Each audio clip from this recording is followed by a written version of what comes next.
యేసుక్రీస్తు ప్రభువు నామములో మీ అందరికీ వందనాలు. మొట్టమొదటిగా మరి సమయం ఇచ్చినప్పుడు దేవత దేవునికి మరి స్థానిక సంఘ గారికి కూడి వచ్చిన స్త్రీ పురుషులందరికీ నా యొక్క వందనాలు. సమయం లేదు కాబట్టి ఎందుకు సమయం లేదంటే ఇంకొక కార్యక్రమం ఉంది. కొద్దిసేపు మాత్రమే వాక్యాన్ని ధ్యానిస్తున్నామండి. వచ్చేవారు త్వరలో వచ్చేయండి. ఉన్నవారు నిశ్శబ్దంగా వాక్యాన్ని చూసుకుందామండి. కొన్ని విషయాలు మాట్లాడుకుందామండి. తిమోతి రాసిన 2వ పత్రిక 4వ అధ్యాయం 5వ వచనం తీసిన వారు ఉంటే చదివి సహాయం చేయండి.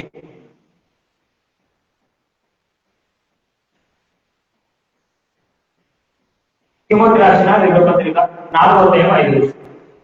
అర్థం కాకపోతే మరోసారి నేను చెప్తాను. కంటిన్యూ అవుతుంది.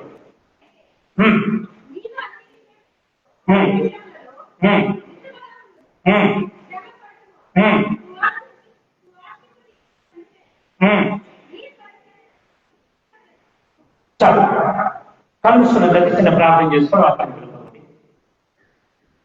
పరిశుద్ధులని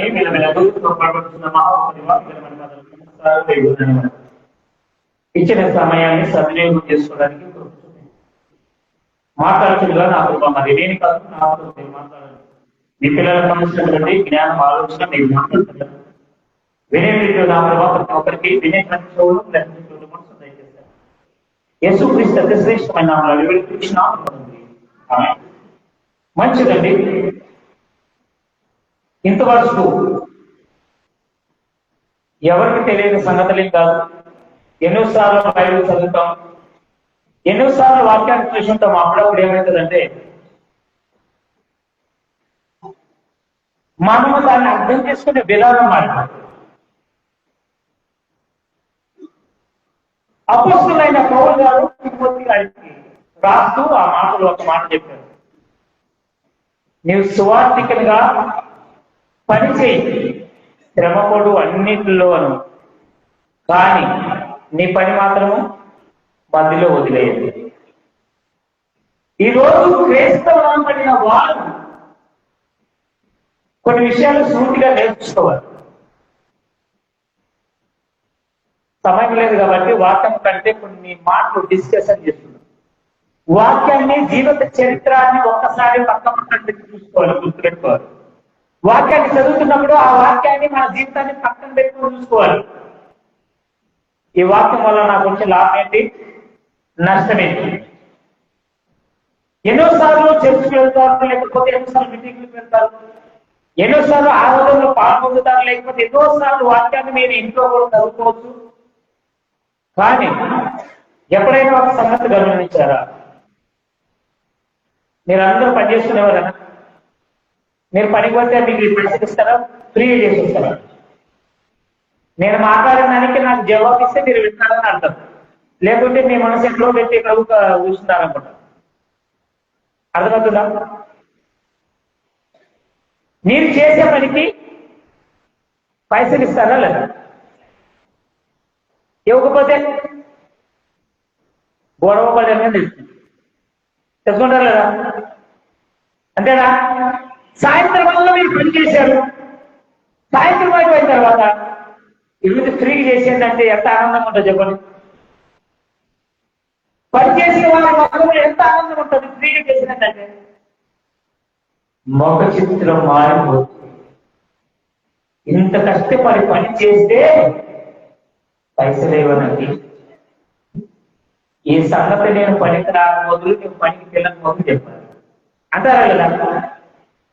ఇప్పుడు చెప్పండి, మీరు ఎన్నోసార్లు వాక్యం విన్నారు, చదివారు, సంఘంలో ఉన్నారు, లేదా మీటింగ్కి వెళ్ళారు. దానివల్ల మీకు వచ్చిన ఫలితం ఏమిటి? ఎవరైనా ఆలోచన చేస్తారా? గంట చేసి వెళ్తున్నాము, గంట సభలో వెళ్ళిపోతాము. ఈ రోజు నేను వచ్చిన ఈ సమయానికి నాకు దొరికిన ఫలితం ఏమిటి? ఫ్రీగా టైంపాస్ వస్తారా? ఖచ్చితంగా మీ గుండెల మీద నేను చేసుకుని ఈరోజు నేను చర్చికి వెళ్ళాలంటే నాకు ఏదో ఒకటి దొరకాలి. దేవుడి వల్ల నేను ఏం పొందుకున్నాను? నా కుటుంబంలో మార్పు వచ్చిందా? నా ఆర్థిక పరిస్థితులు మార్పు వచ్చిందా? నా ప్రవర్తనలో మార్పు వచ్చిందా? ఈ రోజు ఏదైనా వాక్యము నా జీవితానికి ఏమైనా పనికొచ్చిందా లేదా ఎప్పుడైనా ఆలోచన చేశారా? చేయకపోతే ఈరోజు ఆలోచన చేయండి. మనిషి ఒకటి గుర్తుపెట్టాలి, చర్చలు ఉన్నప్పుడు మాత్రమే దేవుడు ఉన్నాడని మీకున్న చంద్రబాబు ఎంత మీరు రావాలి. నీవెక్కడుంటే అక్కడే ఉన్నాడు దేవుడు. ఈ చర్చు, ఈ మందిరం మనమందరూ కూడుకోవడానికి, ఎక్కడ ఇద్దరు ముగ్గురు కూడితే నేను మీ మధ్య ఉంటానని చెప్పాను కాబట్టి మనం అందరం కూడుకోవడానికి. ఆ మాట మరొకసారి చదవను.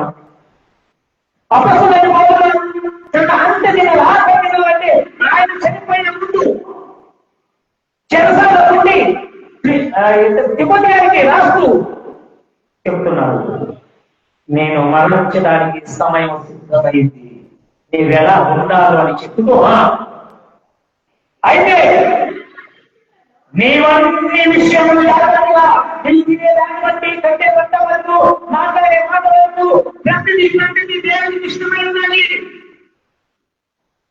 నేను ఈ రోజు తినే తిండి నా దేవునికి ఇష్టమా లేదా? నేను మాట్లాడే మాటను బట్టి నాకు నష్టం ఎంత, లాభం ఎంత? ఎప్పుడైనా ఆలోచన చేశారా? 10 మంది ఉన్నప్పుడు భక్తి కాదు కనపడింది. నీ వర్తనగా ఉన్నప్పుడు నీ ఆలోచన ఏమై ఉన్నదో, నీ ఒంటరిగా ఉన్నప్పుడు నీ ప్రవర్తన ఏమై ఉన్నదో, నీ ఒంటరిగా ఉన్నప్పుడు నీ పనితనం ఏమై ఉన్నదో అదే రియల్. 10 మందిలో 10 మందిని కనపరుచుకోవడానికి గట్టిగా నటించాల్సిన అవసరం లేదు. ఒంటరిగా ఉన్నా 10 మందిలో ఉన్నా నీకు మార్పులు వేసే దేవుడు చూస్తారని మాత్రం గమనించు. నాకు ఒక మాట చెప్పండి, మనం ఒక ఇతరం నాటుతాం, అది నాటిన తర్వాత ఏమవుతుంది? ఒక మొక్కగా వచ్చి చెట్టు పెద్దగా ఫలించి ఫలాన్ని ఇస్తారు. అప్పుడు ఆనందమా? అది ఇతరం అలాగే ఉంటే ఆనందమా? చెప్పండి. ఫలించిన తర్వాత ఆనందం. మరి మీరు, నేను పుట్టిన 2 కిలోలు, 2.5 కిలోలు, 3 కిలోలు, సంవత్సరం తర్వాత ఏమైపోతుంది? శరీరము ఎదుగుతుంది, మనం తినే ఆహారము ఎదుగుతుంది. అంతేనా? ఈ రోజున్న కూలి సంవత్సరం తర్వాత పెరుగుతుంది. ప్రతిదీ పెరుగుతుందా? ఇప్పుడు చెప్పండి, మీరు పుట్టినప్పటి నుండి చర్చకు వచ్చారు, మీ విశ్వాసం ఎంత పెరిగింది ఎప్పుడైనా ఆలోచన చేసుకున్నారా? మీ శరీరం బాగానే మంచిదే, మీ పిల్లలు చదివాలనుకున్నారు, మీకున్న అప్పుడు తిరిగిపోతాయి, డబ్బులు సంపాదించుకుంటున్నారు, మీకున్న భవిష్యత్తు ఇంతగా మారుతున్నాయి. కానీ మీ ఆత్మీయ పరిస్థితి ఎంత మారింది?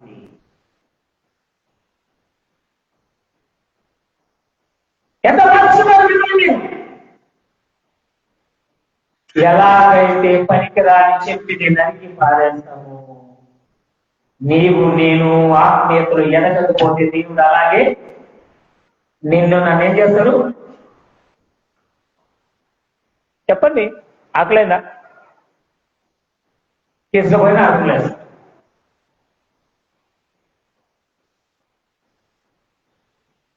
క్రైస్తవులు ఒక అలవాటు ఉంటారు, కొత్తగా బాప్తిసం తీసుకున్న వాళ్ళు చూడండి, ఒక 6 నెలల సంవత్సరం వాళ్ళంత గొప్ప ఎవరు ఉంటారు. రోజు బయట అడుకోవడం, 10 నెలలు బయట ప్రార్థన చేయడం, ఆ భక్తే లేదు. 50 తర్వాత చూడండి, పెరుగుతుందా జరుగుతుందా? పెరగాలి కదా. కంటి కనపడి అన్ని వస్తువులు పెరుగుతుపోతుంటే ఆత్మీయ స్థితి మాత్రం దిగజారుకుపోతుంది అంటున్నాడు. చూడండి ఏమంటున్నా, మిత్రమగా ఏమంటా? మీరు శ్రమ పడుతున్నారా? మీ కడుపు సంపాదించుకోవడానికి, మీ కడుపులు పోషించుకోవడానికి శ్రమ పడతారు, కానీ సేవ నిమిత్తం శ్రమ పడుతున్నారా? అబ్బే, మాకెక్కడ టైం అండి. పని చేస్తుంది దేవుడు వద్దా? మీకున్న ఖాళీ సమయంలోనే ప్రార్థన చేస్తుంది, మీకున్న ఖాళీ సమయంలో వాక్యం చదువుకోండి, విన్న దానినైనా రిపీట్ గా మీరు అర్థం చేసుకోండి.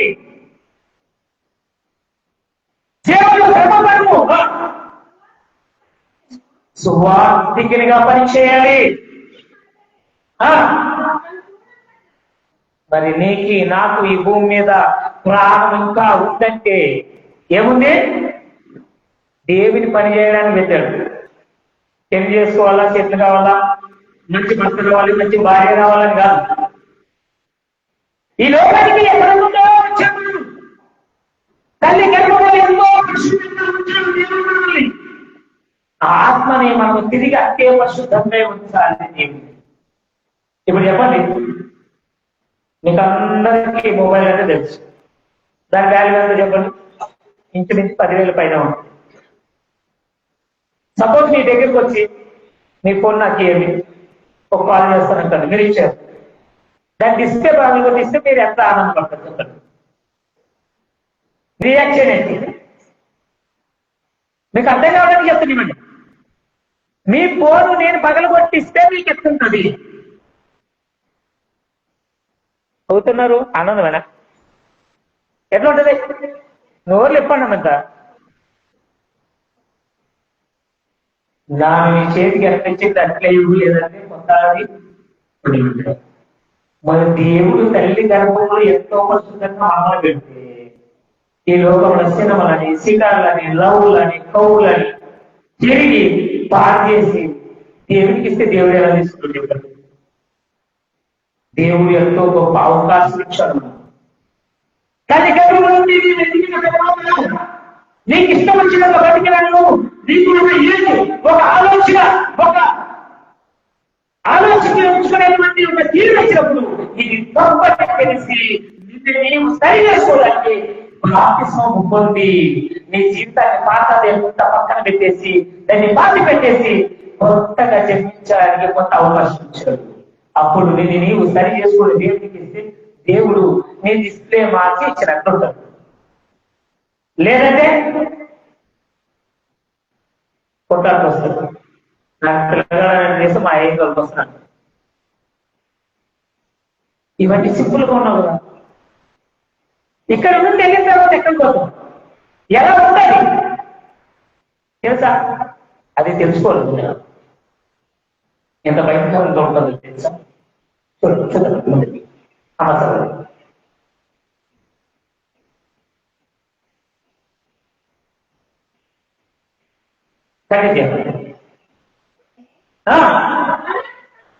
ఏమంటున్నాడు? నేనిప్పుడు సాగుదానికి సిద్ధంగా ఉన్నాను. అపొస్తలుడైన పౌలు ఏమంటున్నాడు? నేను చనిపోయినప్పుడు దేవుడిని ఆరాధిస్తాను.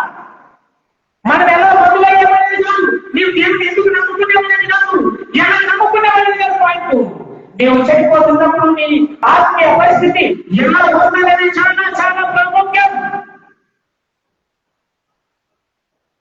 నీ ఇంట్లో ఆర్థిక పరిస్థితులు లేక నీవు దేవుడిని నమ్ముకున్నావా, అనారోగ్యం లేక దేవుడిని నమ్ముకున్నావా, అందరూ నమ్ముకున్నావా, దేని కాబట్టి దేవుడు నీకు తీర్పు తీర్చది. అంత దినమంలో నీ ఆత్మ పరిశీలన చేసినప్పుడు నీవు సరిగా ఉన్నావా లేదా దానిని బట్టి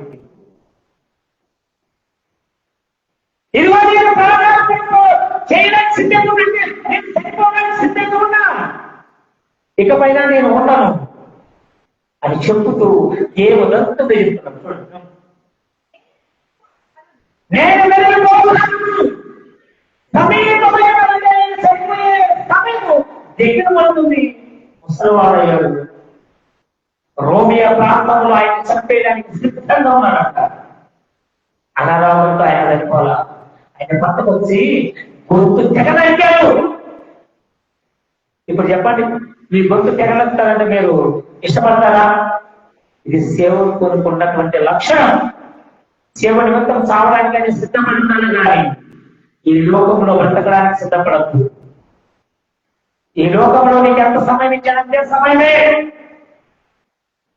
నీ సమయం అయిపోయిందనుకో, నీ పడుకోవడంలో తీసుకెళ్ళిపోతావు, నీవు ప్రయాణంలో తీసుకెళ్ళిపోతావు, నీవు తీసుకెళ్ళిపోతావు, ఏమైపోతావు? చనిపోతావు. నరులారా మీరు ఎన్నోసార్లు చూడండి, కొత్తనైతే కూతురు పెళ్ళుంటే పెద్ద చచ్చిపోయింది. నాలుగు రీసెంట్ గా ఒక 6 నెలల క్రితం అనుకుంటా పెళ్లి పీటల మీద కూర్చున్నాడు, పెళ్లి కొడుకు చనిపోయాడు. మీకు తెలిసి వాళ్ళ రాజస్థాన్ అందరూ అక్షంతలు ఇవ్వడానికి వచ్చాం. తాళి కట్టే ముందు అంటే టీకలు తెచ్చిపోయింది. ఆయన ఎన్ని కాలాలుగా తింటాడు. నా పెళ్లి గ్రాండ్ గా చేశారు. ఎంతో మంది కొంత ప్రయాణాలు చెప్తున్నారు. ఇప్పుడు మాట్లాడిచ్చేస్తాడు. ఈ జీవితము మనిషి చేతిలో లేదు. నీకైనా నాకైనా దేవుడు ఇచ్చిన సమయం ఆయన చేతిలో ఉంది. ఆయన రానగానే వెళ్ళిపోతుంది. నీ పిల్లలు చిన్న ఉన్నారా, పెళ్ళైందా కాలేదా, తిన్నిక ఉందా లేదా, ఇవన్నీ ఇచ్చిన సమయాన్ని సద్వినియోగం చేసుకోవాలి. నేను వెళ్ళిపోయే సమయం సమీపంగా ఉంది, నేను చనిపోతున్నానని చెప్పుతూ చూడండి ఏం చేశాడంట. మంచి పోరాటాన్ని నా కొరకు కడముట్టించుకుని విశ్వాసమును కాపాడుకుంటుని ఇక మీద నా కొరకు ఏమంటున్నాడు. మరి మీ పోరాటం ఎలా అంచుకుందా? అంతవరకు సహించారా? అలా ఉంటే నీతి కిరీటం అంటే ఏం చెప్పండి? మరణం లేని రాజ్యము, అంతం లేని రాజ్యము, సరాసరి దేవుడితో మనం బ్రతికి ఉంటాం. ఇప్పుడు చెప్పండి, హైదరాబాద్ లో దేవుడు ఉన్నాడంటే మీరు పరిగెత్తుతారా లేదు? చెప్పండి. దేవుడు కనపడతారంటే పరిగెత్తుతారా లేదా?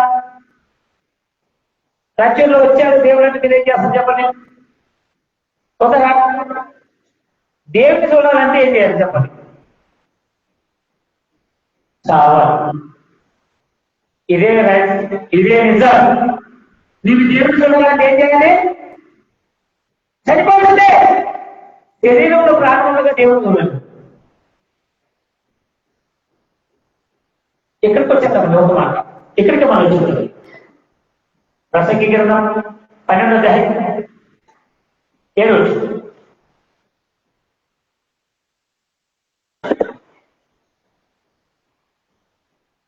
ప్రసంగి గ్రంథం 12వ అధ్యాయం 7వ వచనం ఏమంటా? మన్న అయిందంటే ఏమి చెప్పండి? ఏమైంది మన్న అయింది? ఈ శరీరం నువ్వు ఎన్నిసార్లు దిగి కలిగినా మురికి వస్తుంది. మన్న అయినది ఎదిగిన వల్ల మట్టిచ్చేడును ఆత్మాదాన్ని దయచేసిన దేవుని ఎత్తితే దేవుని వల్ల ఏం చేయాలి? చచ్చిపోవాలి. ఇప్పుడు ఎంతమంది చెప్తారు మేము చచ్చిపోవడానికి రాలేదు? అబ్బో భయం. దేవుని దివానికి మాత్రము భయపడతారు. ఎక్కడ పడతారో మనకే డౌట్. చనిపోయినట్టే దేవుని దివానికి మనం నమ్మకుంటే మనం కూడా చచ్చిపోతే మంచిది. దేవుడు చూడాలనుకున్నారా అంటే సావాలి. అమ్మో ఇది సావంటే వద్దు మాట. దేవుడు అలాగే రావాలి కానీ చాలా మంది వస్తుంది చెప్పండి. 60-70 సంవత్సరాల వారికి శరీరములు ఎవరు ఉన్నంత వరకే, శరీరములో శక్తి ఉన్నంత వరకే, శరీరములో బలం ఉన్నంత వరకే. 70-80 సంవత్సరాలు ముసలిలో పోయారండి. అమ్మాయి ఇంకా 8 సంవత్సరాలు బతుకుతారని ఏమంటారు? ఏమయ్యప్ప అడగాలని మంచి మధ్యలో కనబడతారు, దేవుడు మమ్మల్ని కనబడాలి అంటారా? ఇంటి అడగలు శరీరం సహకరించదు. కారణప్పుడు ఈ మనుషులకి ఏమి ఒకటి పడి ఒకటి కనొచ్చి వాడు కానరాక ఈ జీవితం ఎందుకు వేసుకెళ్ళిపోతాడు. అప్పుడు దేవుడా నన్ను తీసుకెళ్ళిపోతే అంటే నేను తీసుకుపోయి ఏం చేయమని చెప్పండి.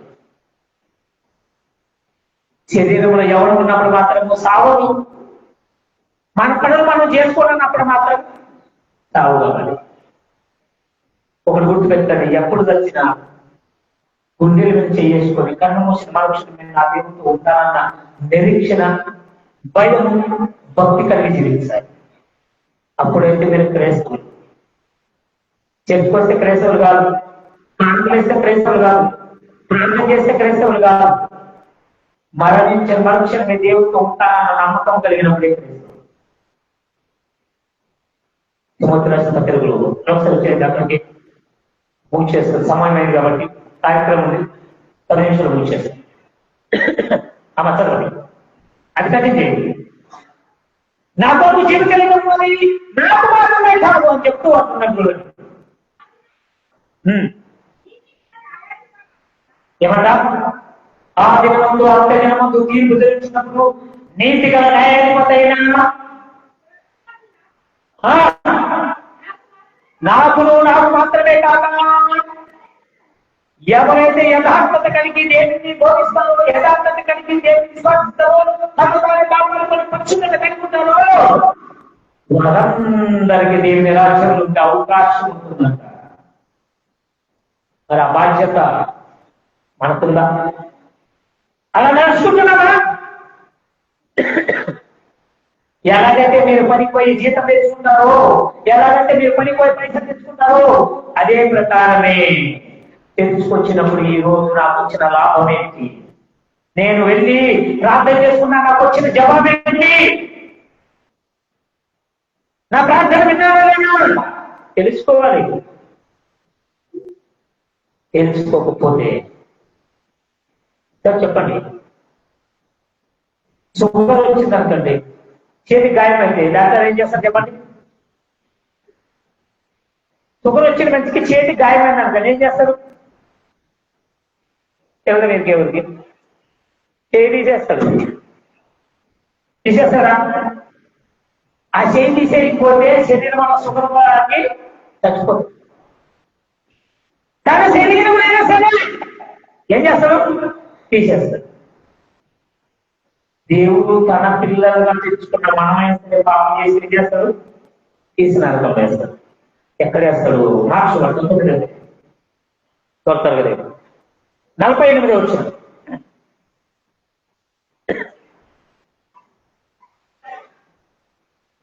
మార్క్స్ 9:48 వచ్చింది.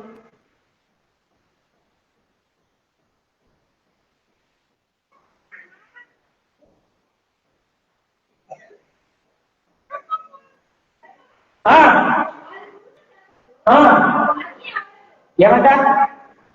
నరకముల వారి పురుగులు చదువులు. పురుగులు అంటే ఏంటి? నీ చేతులు పడి పురుగులు కాదు, మనమే, మన ఆత్మే. ఉంటే ఇవి దేవుతో ఉండాలి, ఉంటే ఇవి కావాలి. మీరు వంట చేస్తున్నప్పుడు లేక సరిపెట్టి కలుపుకుంటున్నప్పుడు మీకు కాలింటది. కాలిన వారు ఎంతమంది ఉన్నారు? చేతులు మీకు మంట కాలింటది కదా, చెక్క తింటది కదా, చల్లగా ఉంటుందా? ఎట్లుంటది? బర్నాలు రాస్తే పోతుంది. ఎప్పుడైనా గ్యాస్ అన్ని వేసుకొని అంటించుకున్న వాళ్ళు చూసారా? వాళ్ళ బాధ అంతా ఎట్లుంటుందో తెలుసా? నరకం. ఈ కొద్ది దినాలు ముందుగా అంటే తగ్గుతుంది. అక్కడ అలా కాదు, నరకం మన వారి పూర్తించడం వాళ్ళని అరుగు. ఇక్కడ ఉంటావా?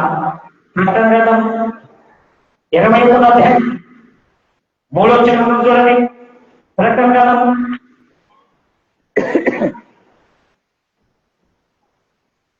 21వ అధ్యాయం. ఇది ఒక మాట చూసి మనం ఇచ్చేస్తున్నామని 21వ అధ్యాయం 3 నుండి. ఇదిగో ఏమంట? ఇదిగో దేవుని నివాసము మనుషుల్లో ఉన్నది, ఆయన వారితో దేవుడే మనుషులతో ఉంటాడంట. మనుషుల నివాసము దేవుడితో ఉంటది.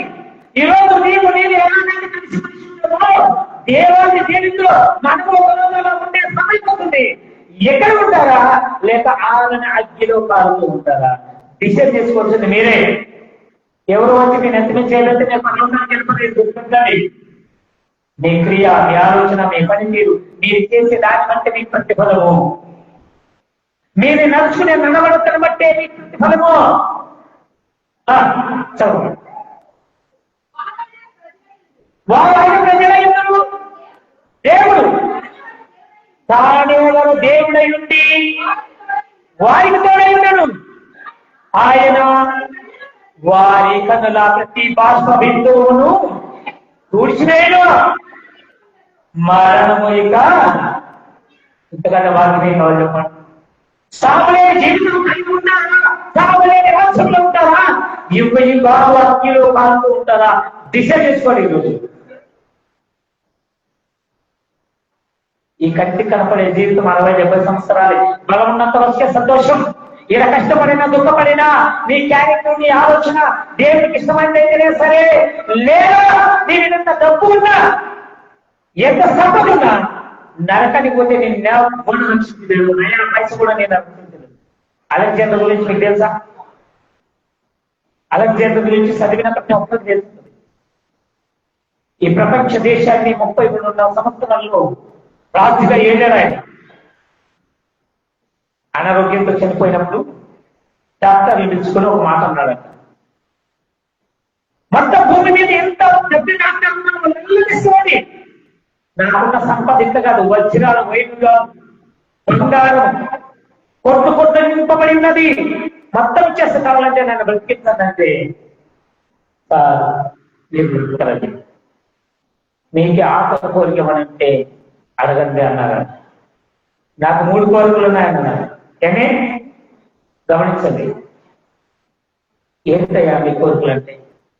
ఈ వైద్యులు ఉన్నారే, ఈ డాక్టర్లు ఉన్నారే, నా పెట్టెని వాళ్ళే మోయాలి. ఏమంట? డాక్టర్లు నా శవాన్ని మోసుకొని వెళ్ళిపోవాలి. ఓకే, మంచిది. నా శవము ఇలా వెళ్ళిపోతుగా బంగారము, వెండి, వజ్రాలు, వైడురాలు ఇలా చల్లాలి. 3వది, నన్ను ఏ పెట్టెలైతే పెడతారో ఆ పెట్టె రంధ్రాలు చేసి 2 చేతులు ఆయన బాధ్యత మంచిదే, నేను చెప్పినట్టు చేస్తాం. కానీ ఎందుకలా చేయబడుతున్నావు, దాని అర్థం ఏమిటి అని అడిగితే, ఎంత పెద్ద వైద్యుడైన ప్రాణాన్ని కాపాడలేడని చెప్పడానికి మనకేమన్నా అయితే ఎక్కడ పోతాం చెప్పండి? ఎక్కడ పోతాం? డాక్టర్ పోతాం, డాక్టర్ దగ్గర పోతారా? డాక్టర్ చచ్చిపోతారా లేదా చెప్పండి? డాక్టర్ చచ్చిపోతారు లేదా? సాగు వచ్చినప్పుడు డాక్టర్ అయినా యాక్టర్ అయినా నీవు చనిపోతుంది. నిన్న ఉదయం మహారాష్ట్ర ఉప ముఖ్యమంత్రి హెలికాప్టర్లో పైబడి పోతుంటే కింది కూడా చనిపోయింది. ఉప ముఖ్యమంత్రి, ఆయనకి ఎన్నో కోట్లు ఉన్నాయి. ఆయన మీద 70,000 తిన్నారని కేసు ఉంది. 70,000 కోట్లు, లక్షలు కాదు, వేలు కాదు, కోట్లే. ఆయన తినిందంత అయితే ఉన్న ఆస్తి అంత చెప్పదు. అయితే మరి రెండేదయ్యా, నా నింద సంపాదించిన ప్రపంచ దేశాలన్నీ కూడా యుద్ధం చేసి బంగారు, వజ్రాలు, వైద్యాలు తీసుకొచ్చారు, కానీ ఏ ఒక్క రూపాయి కూడా నా ప్రాణాన్ని కాపాడలేదు. ఇవన్నీ దేశం చెప్పడానికి సంబంధం. 3వది, ఇదిగో అలెగ్జాండర్ ఒంటి చేతులతో వచ్చాడు, ఒంటి చేతులతో పోతుంది, ఏం సంపాదించిన ఏం కనుకోవాలని ప్రజలకి తెలియపరచాలి. నేను వెనక్కి పరిగెత్తుతున్నారయ్యా. నేను ఆరోగ్యాన్ని చూసుకోక, నిద్రపోక అనారోగ్యం తెచ్చుకున్నాను. రాష్ట్రాలన్నీ ఏలాలి, ఆ రాష్ట్రాలన్నీ నేను సంపాదించుకోవాలి, నా పేరు నిలబెట్టుకోవాలి, ఏదో సాధించాలని పరిగెత్తాను, కానీ అనారోగ్యంతో నేను చనిపోయాను. నన్ను అప్పచ్చి నేను కనబడలేదని చెప్పడానికి గుర్తుపెట్టండి.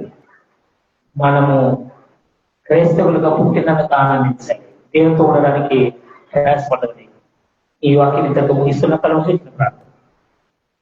మహాపరిషుద్ధుడా నా దేవా, నీకు నమస్కారం లేదు అని అన్నారు. ఇంతవరకు కొన్ని విషయాలు వ్యక్తులతో మేము మాట్లాడాము. సమయం లేనప్పుడు చిన్న సమయాన్ని పెట్టుకున్నాను. ప్రత్యేకంగా నాన్న మరి ఈ జలం గెలిగే అవస్థలను మీకు జ్ఞాపకం చేస్తుంది. కులము, మతము, భేదం లేకుండా శరీరంలో ప్రాణం కలిగిన ప్రతి ఒక్క అవసరం ఆలోచించి మాకు వచ్చే లాభం నష్టమైంది.